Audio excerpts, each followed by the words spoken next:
Alix Victoria Helena Louise Beatrice, Princess of Hesse-Darmstadt, was born on June 6, 1872, in the medieval town of Darmstadt, only a few kilometers from the Rhine River. She was named Alix after her mother, Princess Alice of England, the third of Queen Victoria's 9 children. Alix was the German adaptation for Alice. Princess Alix was born a sweet, happy little one, always smiling, with a dimple in her cheek. Her mother wrote to Queen Victoria. She was christened with the future Tsar Alexandra III and the future King Edward VII as godparents. When Alix was 6 years old, in 1878, there was an outbreak of diphtheria in the Hessian palace. Everyone except one of the Grand Duke's sons was affected. Alix's 4-year-old sister, May, died despite their best efforts. Alix's mother, tired of caring for the children, also fell ill. She died in less than a week. Alix's mother's death, at the age of 35, had a devastating effect on her. She became quiet and withdrawn, while her babysitter cried in a corner. Up to 6 toys were put aside. Up to this point, Alix had been a cheerful, affectionate, kind-hearted, stubborn but sensitive little girl with an outburst temper. Following the tragedy, she began to shut herself away from people. Her emotions were sealed in a hard shell of indifference, and her beaming smile rarely broke out. Starved of affection and tenderness, she isolated herself. Never did she like unfamiliar places and avoided strange people.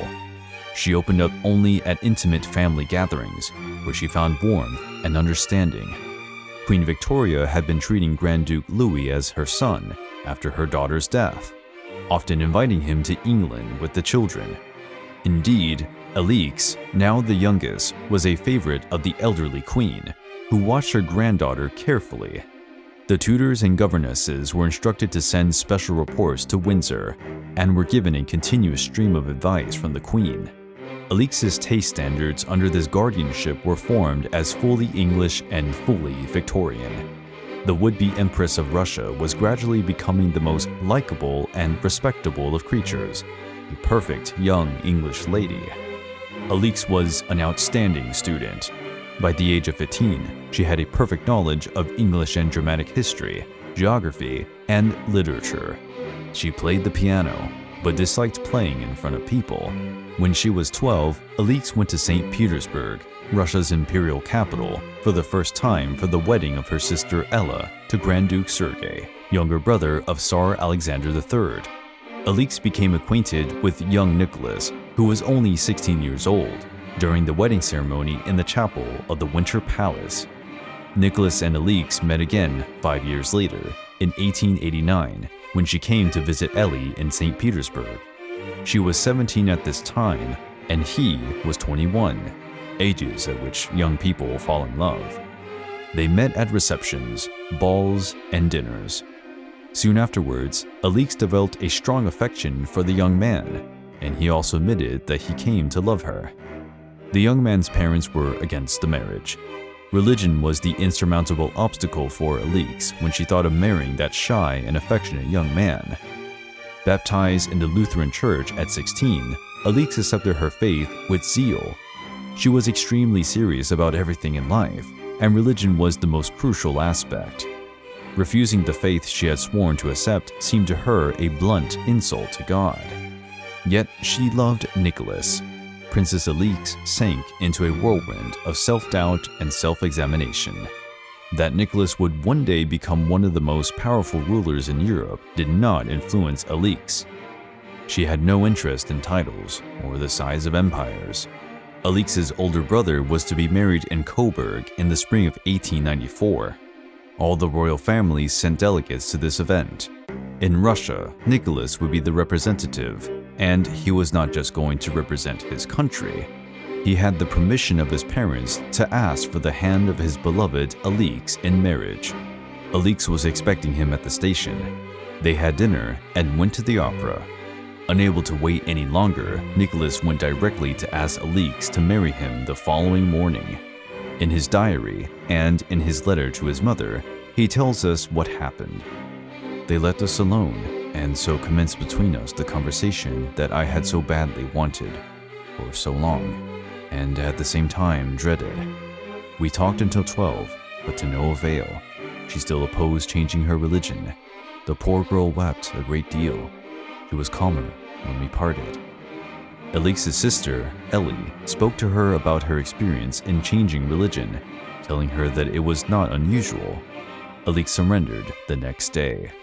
Overjoyed, Nicholas wrote in his diary, "A wonderful, memorable day. Today's the day of my engagement to my darling, adorable Alix." Early the next morning, the engaged couple went to have breakfast with Queen Victoria and tell her the news. Victoria was thrilled with the young couple. After 10 days together, Nicholas returned to Russia. The marriage was to take place in November 1894, and the preparations were in full swing. But sad news struck Russia as Tsar Alexander III died on November the 1st of that year. At 26, Nicholas inherited the Russian throne. Nicholas said he was not ready to take on the responsibility and would ask everyone what he was going to do. By late afternoon, he was already His Imperial Majesty, Tsar Nicholas II. The next morning, only in the presence of the imperial family, Alix was ordained in Orthodoxy. Upon their return to the palace, Tsar Nicholas issued his first imperial decree, proclaiming the faith, the new title, and the new name of the former Princess Alix of Hesse. The Lutheran granddaughter of Queen Victoria became the truly faithful Grand Duchess Alexandra Feodorovna. The demise of the powerful Tsar Alexander III at 49 was a surprise for all of Russia. The wedding had to be rushed. Initially, the new Tsar opted for something more discreet to observe the mourning period, but his uncles told him that this wedding was a major event for the whole of Russia, and it should have the appropriate splendor. For Alix, the wedding was nothing more than a mere continuation of her father-in-law's funeral rituals. The wedding took place on November the 26th, a week after the burial. The day chosen was the birthday of Empress Mary, now the widowed Empress, and the protocol for the occasion allowed for a brief respite from mourning. There was no reception and no honeymoon after the ceremony, owing to the mourning period. The marriage initiated that day was perfect for the rest of their lives. It was a Victorian wedding, externally quiet and conventional, but based on intense and passionate physical love. On their wedding night, before going to sleep, Alexandra wrote in her husband's diary, "Finally united, bound for life, and when this life is over, we will meet in the other world and be together for eternity. Yours, yours." But some problems are universal. One is having one of those mothers-in-law. Nicholas asked his mother for political advice in the first months of his reign. She gave it openly, never having suspected that Alexandra might resent her role. To Mary, Alexandra was still a clumsy German girl with no knowledge of experience in state affairs. At public ceremonies, a widowed empress had precedence over the empress, so Alexandra always stood behind Mary, who remained at her son's side. The privilege seemed natural to Mary. She was surprised and hurt when she found out that her daughter-in-law had a grudge against her.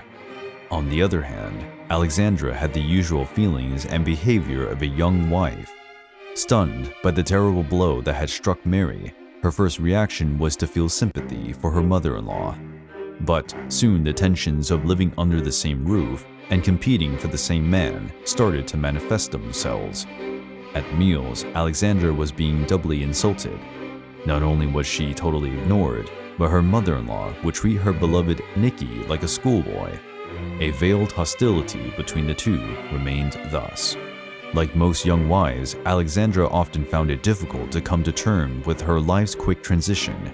She oscillated between despair and ecstasy. Household tensions settled down in the spring of 1895, when Nicholas and Alexandra went to spend the summer at Peterhof, whilst Mary left for a long stay at her family home in Denmark. More importantly, Alexandra found out that she was pregnant. Both wanted the baby to be a boy. A male heir would be the first Tsarevich born directly to a reigning Tsar since the 18th century. The first daughter of the Tsar couple was the Grand Duchess Olga Nikolaevna. She weighed 4 kilos at birth. The joy of having the first baby dispersed all worries immediately as to whether the child was a boy or a girl. When the father is 27 and the mother only 23, the time to have more children appears infinite. Alexandra took personal care of her daughter, bathing her and singing lullabies to lull her to sleep. When Alexandra was crowned, she abandoned the little girl raised in Germany and England and took over as Empress, the mother of the Russian people. During those years, the Tsar's family quickly grew. At 2-year intervals, 3 more girls were born: Tatiana, Maria, and Anastasia. There were illnesses and death besides the births.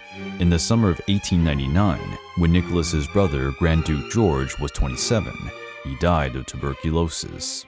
In the autumn of 1900, Nicholas fell ill with typhoid fever himself in Crimea. Alexandra took care of him personally. The moment Nicholas recovered, Queen Victoria died. Alexandra did want to go to the wake and burial, but she was pregnant with Anastasia, and so was barred from it. Her grandmother's death did more than take away the woman Alexandra loved most. It also took away a stabilizing influence and a source of encouragement. The Empress and the Queen had been corresponding regularly since marriage, although Alexandra shredded the letters in 1917. The Queen had always worried about Alexandra's overly shyness, fearing that she would never build up her nimbleness. Indeed, this coyness proved to be a challenge for the Empress. Alexandra seldom smiled, rarely said more than a single mechanical word of welcome. Her hand hung in the air, awkwardly, expecting to be kissed. All about her, the clenched mouth, the occasional glance down the road to see how many were still missing, clearly pointed out that her only wish was to leave as soon as possible. She was also annoyed by the all-night parties at court. People in St. Petersburg were quick to call the Empress prudish and boring. Alexandra's zeal for orthodoxy shocked society. Having been Orthodox by birth, the Empress's exacerbation of her faith was bizarre to them. Imperial family members were upset by the way the Empress seemed to block their presence in the Tsar's palace. Despite being large and widespread, the imperial family, like many Russian households, was rather united. Eager to be alone with her husband, Alexandra was reluctant to invite her relatives, and the family was outraged. The social scene took delight in the friction between the two empresses, Alexandra and Maria, openly taking Maria's side and pining for happier days. But Mary spent most of her time away in Copenhagen with her sister, now Queen of England. Empress Alexandra, possibly owing to her shyness stemming from childhood, could never quite fulfill the public role that was demanded of her. Beyond her personality, luck had always conspired against her. Mary had lived 17 years in Russia before ascending the throne.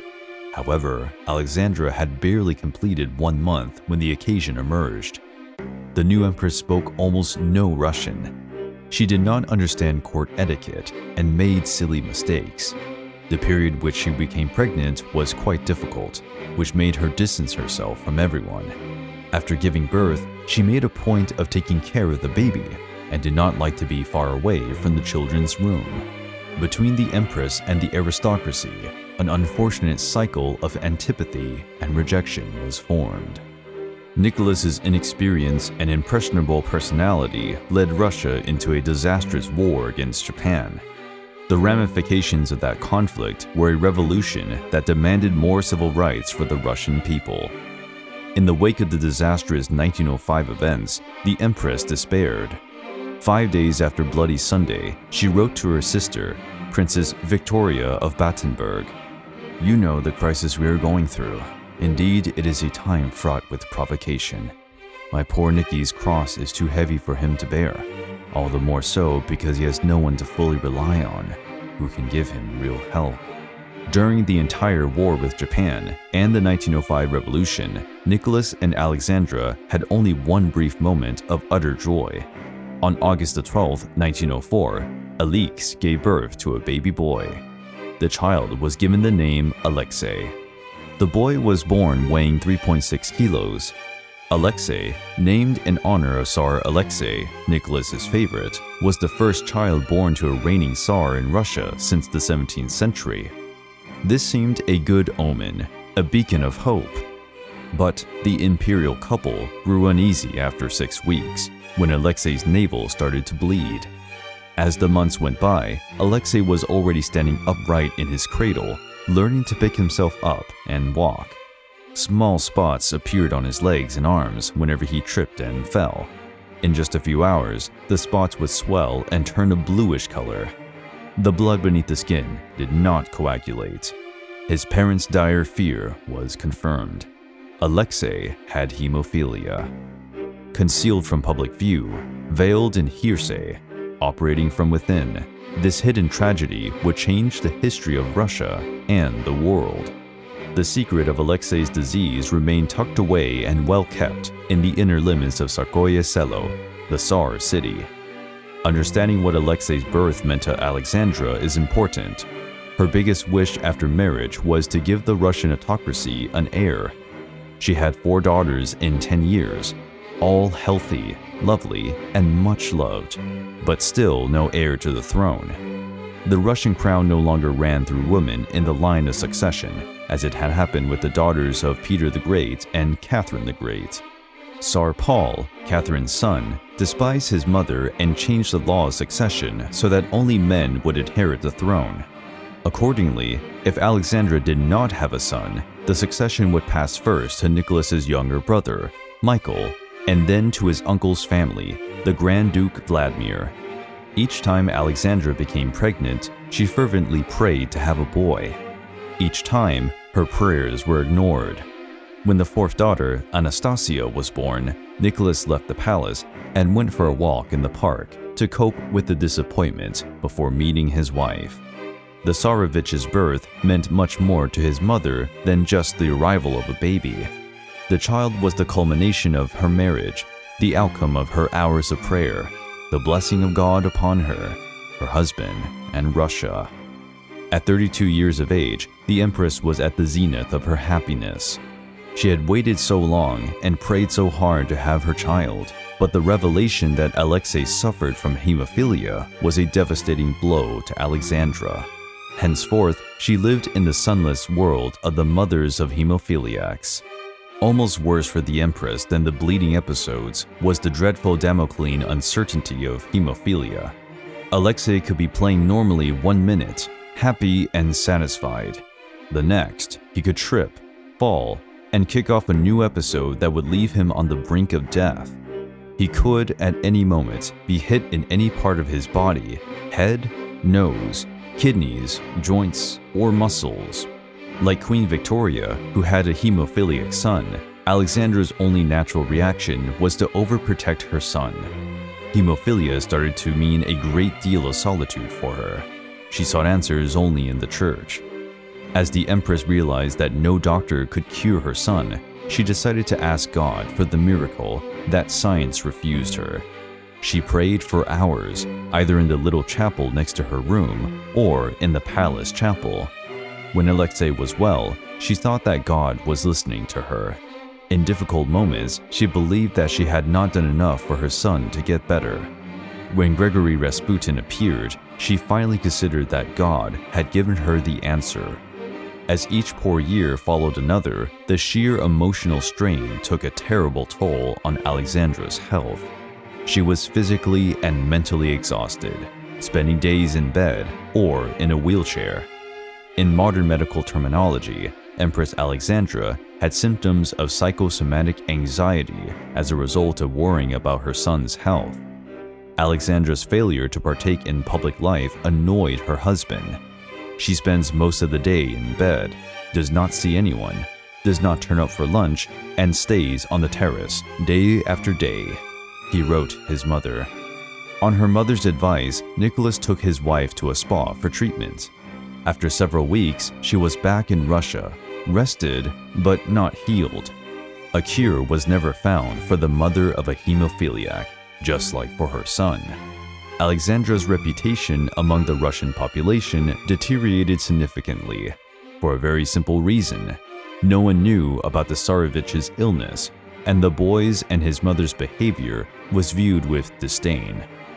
Raising a wall of secrecy made the family vulnerable to all sorts of vicious rumors. It undermined the nation's regard for the Empress, and, thereby, for the Tsar and the throne. Since the Tsarevich's condition was never disclosed, Russians simply could never understand Rasputin's power over the Empress, and neither could they work out a genuine portrait of Alexandra. Alexandra Feodorovna became less and less popular. During the war, when the national fevered passion burst, all the gripes the Russian had with the Empress merged into a single, overwhelming flood of hatred. Alexei suffered a major incident in 1912, injuring his thigh while out on a boat ride. He suffered an acute crisis for 11 days, a hemorrhage that simply wouldn't stop. She and the Tsar were almost certain that the boy was dying. Alexandra asked her housekeeper to send for the monk Rasputin, who lived in Siberia. He soon replied that he was on his way. The bleeding stopped a day later. The boy was exhausted, but alive. Alexandra soon believed that Rasputin's telegram was enough to improve the boy's health. This may have been a coincidence, given that several doctors believe that a bleeding can stop by itself after a few days. Whether it was a coincidence or not, Alexandra was beside herself. Her son's life was saved by Rasputin. After this, Alexei's recovery was rather slow. It took a year for the boy to walk again. As for Rasputin, he started to keep up with Alexei and live in the intimate circle of the imperial family. He would be around to cure the boy in case of any problem or worsening of his illness. Rasputin's proximity and influence caused several rumors to surface in society. Nicholas, Alexandra, and Rasputin had their reputations on the line. The European aristocracy was booming in 1913 at the technological peak and with much accumulated wealth, but nationalist insurgencies would put this heyday to the test. The year 1913 also marked the 300th anniversary of the Romanov dynasty. At the time, it seemed impossible that a year later Europe would enter a bloody war. In May, the Austrian Archduke Franz Ferdinand was murdered. It was the beginning of the Great War. Nicholas hoped at first that the Archduke's assassination would not lead to an all-out war. A couple of weeks later, Rasputin underwent an attempt on his life, but he survived with difficulty. The unexpected happened. Austria issued an ultimatum to Serbia, which in turn asked Russia for help. Through agreements with Serbia and France, Russia entered the war after Germany's involvement. This was the beginning of a war that would change world history and would be a major factor in the fall of the Romanov dynasty. The Empress was wholeheartedly committed to the war.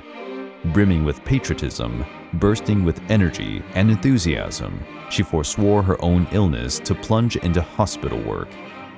"To some, it may seem unnecessary for me to do this," she used to say, "but they need so much help, and all hands are useful."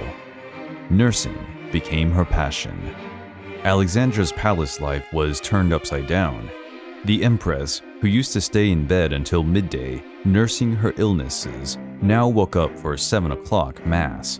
At 9 o'clock sharp, clad in the gray uniform of a nursing nun, she would arrive at the hospital with her two eldest daughters, Olga and Tatiana, for their nursing course. The soldiers would arrive dirty, bloodied, feverish, and wailing. Led by the trained nurses, the students washed and bandaged torn flesh and mutilated bodies. After hanging out in an operating theater in the morning, Alexandra would eat a packed lunch and spend the afternoon visiting other hospitals. To Alexandra, it was Russia, bleeding and dying. She was Russia's Empress, the mother of all the valiant men and boys who gave themselves to the nation. Notwithstanding the distinction of work at the hospital, the Empress continued to suffer from shortness of breath and use her wheelchair when not in public. Her feet were swollen and her teeth ached. During the spring of 1916, the dentist went to see her daily. Sometimes she had appointments 3 times in the same day. Alexei often suffered from repeated bleeding in his elbows and knees. When he was incapable of walking, the Empress would spend hours sitting on a sofa in his room, and eat dinner by his bedside. For those who knew the Empress, her patriotism was never in doubt. For her, Germany's war with Russia was martyrdom in personal terms, but she was passionately loyal to Russia. Conversely, the Empress called for the Emperor to be more autocratic and rigid in command, also to make him listen to Rasputin's advice. On matters of policy, Rasputin's council generally confined itself to carefully endorsing policies already voiced by the Empress, making sure to reword the idea in his own language so that it seemed like a new inspiration. His ideas were indeed original and specific when they depicted peasant Russia in a realistic way. All throughout the war, he warned about bloodshed. As the war progressed, Rasputin, like Lenin, found that the major concern of the Russian people, along with peace, would be bread. The one area where Rasputin had a detrimental influence, however, was in the choice of ministers. He had no intention of ruling Russia. He just wanted to keep ministers who would not annoy him. At one stage, all appointments to the highest echelons of government and church ministries went through Rasputin's hands. At the home front, Nicholas seldom refused a request from his wife, let alone any matter involving Rasputin. To comfort and encourage her, calming her fears, he would follow her advice and recommendations. With these choices suggested by Rasputin, pushed by the Empress's pleas, and senselessly endorsed by his absence, Nicholas lost the throne. As the autumn of 1915 began, Alexandra Feodorovna had been Empress of Russia for 21 years. In all this time, she had evinced little interest in politics and no personal ambition. Apart from defending Rasputin, she hardly ever spoke to the Tsar about government affairs. This all changed when Nicholas took command of the army. The gap he vacated in the civil administration was filled by his wife. It was not a formal regency. It was almost a domestic division of family duties. Alexandra, who lacked experience, made a number of huge mistakes. Many of these came from the advice of Rasputin, who was in charge of choosing the good and the bad men. Alexandra paid no mind to a potential minister's suitability or experience for the job. It only mattered that he was acceptable to the man of God. It was far more important that he liked Rasputin than he understood anything about munitions, diplomacy, or feud distribution. Whilst the function informally delegated to her by Nicholas was only to oversee internal affairs, Alexandra had started to break into the area of military operations. In his paramount self-confidence, Rasputin soon pushed beyond asking questions about the army and proceeded to relay instructions about the timing and location of Russian attacks. The Empress said that his inspiration came to him in dreams. While the Tsar found it natural to indulge his wife in military secrets, he did not want her to pass them on to Rasputin. But logically, she did not follow this rule. Rasputin's interference in military affairs came into sharper focus during the Great Russian Offensive of 1916. This offensive claimed a heavy toll of lives, and Rasputin recommended that it was better to take it easy, because Russia would not be able to bear so many casualties. At the front, Nicholas said he would stick to the plan. In Moscow, Alexandra was thundering, telling him to stop the offensive. The worst of it all was the increasingly ruined economy and the army rebelling bit by bit. Fuel was running out, and so were iron and snake oil for ammunition. Under the strain of his dual role as Tsar and Commander-in-Chief, Nicholas's health and morale were struggling. To regain control of the Duma, Nicholas sacked the Prime Minister, and Alexander Trepov stepped in. One of his key goals was to remove Rasputin. However, for most people in Russia, the Empress was held in contempt and hatred. The German spy's plot was blossoming with sheer strength, producing its ugliest offspring. Many Russians strongly believed there was a pro-German conspiracy betraying them systematically from the top. The Tsar was not part of this supposed scheme, but the unpopular Empress was loudly blamed. Everybody agreed that Rasputin was a German-paid spy. Nevertheless, in all those years since 1916, no evidence was provided, neither by the German side nor the Russian side. Ultimately, it seemed unlikely. Alexandra's support for Rasputin certainly seemed to prove the worst. A great many people had no doubt that the connection was of a sexual nature. In society salons, at town council meetings, trade union lectures, and in the trenches, the Empress was openly dubbed Rasputin's lover. Just as these rumors were spreading and sentiments against Alexandra flared up, many external signs of respect in her presence were dropped. Some kind of change at the top was deemed inevitable by the end of 1916. Still, many expected that the shift could be brought about without violence, that the monarchy could be changed to provide a responsive government for the nation. But others felt that, if the dynasty was to be preserved, there would have to be a ruthless purge. They all agreed on one thing: Rasputin had to be ousted. Finally, he was assassinated on December 17, 1916. Upon hearing the news, the Empress kept calm and ordered the Prime Minister to launch a full investigation. Alexandra was crestfallen by Rasputin's death, but did not crumble. Following the murder, she remained still and silent for several days, her face tear-scarred, gazing into the void. She regained herself, and the countenance she showed, even to those inside the palace, was peaceful and determined. Though God had taken her friend from her, she was still earthbound. Immediately after that, however, the Empress was hit by another blow. Through the events of the March 1917 uprising, the Tsar relinquished the throne. It was the end of the Romanov dynasty. During the days preceding the Tsar's return, the Empress started to burn her diaries, bound in satin or leather, and much of her private correspondence. She was painstakingly careful to save the letters she had received and sent to Nicholas as a sign of patriotism in case she was brought to trial. The imperial family was eventually held in a sort of imprisonment in the palace of the Tsarskoye Selo. As Nicholas saw his wife again, he collapsed. He laid his head in Alexandra's lap and sobbed like a child. In August 1917, Kerensky's government, now acting as prime minister after Lvov's abdication, evacuated the Romanovs to Tobolsk in the Ural Mountains, claiming that this would protect them from the escalating flow of revolution.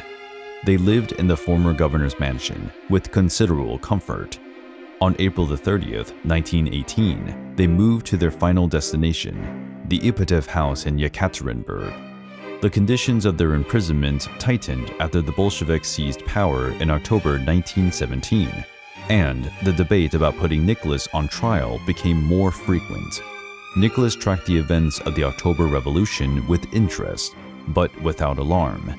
He went on to underestimate Lenin's importance, but started to feel that his abdication had done Russia more harm than good. Meanwhile, he and his family were busy being amicable. Life in Ipatiev house was a foreboding nightmare of uncertainty and fear for the Romanovs. The imperial family never quite knew whether they would remain there the next day, whether they would be separated or perhaps killed. Their privileges were few. They could exercise for an hour in the afternoon in the dead garden, always under the watchful eye of the guards. Alexei still could not walk after another attack of hemophilia, so it was his sailor Nagorny who carried him. Alexandra hardly ever joined her family in these activities. She instead spent most of her time sitting in her wheelchair, reading the Bible or the books of Saint Seraphim. During the evenings, the Romanovs played cards or read. They got very little mail from the outside world, and the only newspapers allowed were outdated editions. For the Bolsheviks, the family of Nicholas II and the emperor himself could represent a glimmer of hope for the White Army, made up of an alliance of anti-communists. The Tsar could even be regarded as the legitimate ruler of Russia by European nations if he continued to live. This was the nearly explosive context in which the Romanov family was executed on July 17, 1918. At that dawn, Tsar Nicholas II, his wife, and all their heirs faced a frightening and utter firing squad.